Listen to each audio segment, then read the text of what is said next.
Get someone to watch your movie, you have about an elevator's ride to convince them to pop open the popcorn. And even less time if you want them to read it in movie script form. Thank God we have Loglines. Welcome to the Hero's Cut. My name is Tay Tay and I'll be your host today. And this week we're going to learn how to carve out an amazing logline. Roll the clip!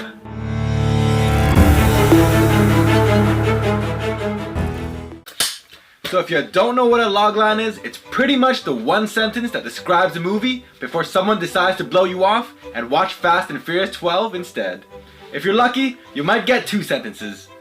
In its rawest form, when someone asks what a movie is about, 5 elements are all you need to sum up a movie in its entirety. And a logline has 4 of those elements. You have your beginning, your middle, and your end, and of course, your good guy and your bad guy. A logline is everything except the ending, obviously. While there are many ways to piece together a beginning and a middle, as well as a good guy and a bad guy, the secret that we have today is the lucid system for a logline.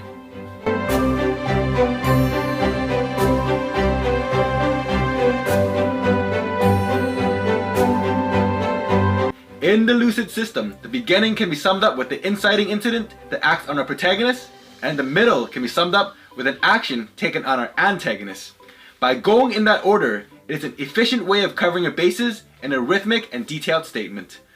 Let's take Star Wars for an example. If I were to explain Star Wars: A New Hope to my girlfriend without her falling asleep, I better do it in 1 or 2 sentences, because getting into the whole lightsabers and celibate nights things tend to make girls drier than the desert of Tatooine. So let's take this logline.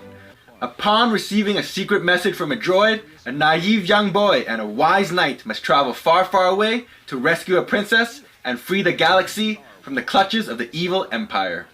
Not too bad, eh? I came up with that while I was sitting on the toilet. The inciting incident being the message from the droid, the protagonist being the naive young boy and the wise knight, the action being traveling far, far away to rescue the princess, and of course, the antagonist being the evil empire.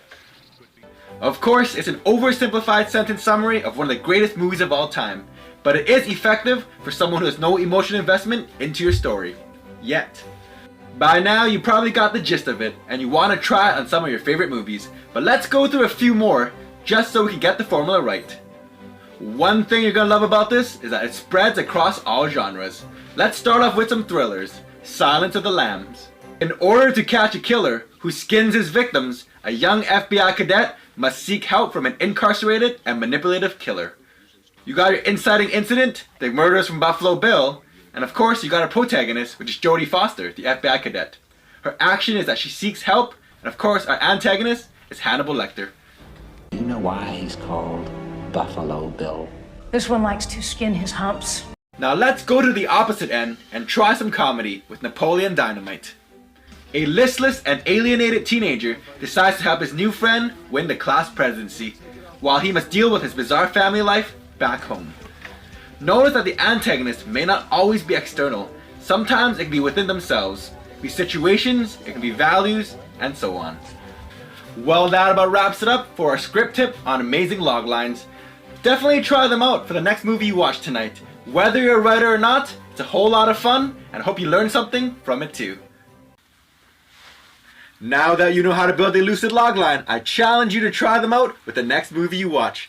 Start off with the incident, and then your protagonist, and then your action, and then your antagonist. It'll be a whole lot of fun when you start doing it with your fave hits.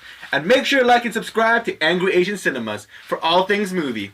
I've been your host Tay Tay, and until next time, keep that popcorn warm for me.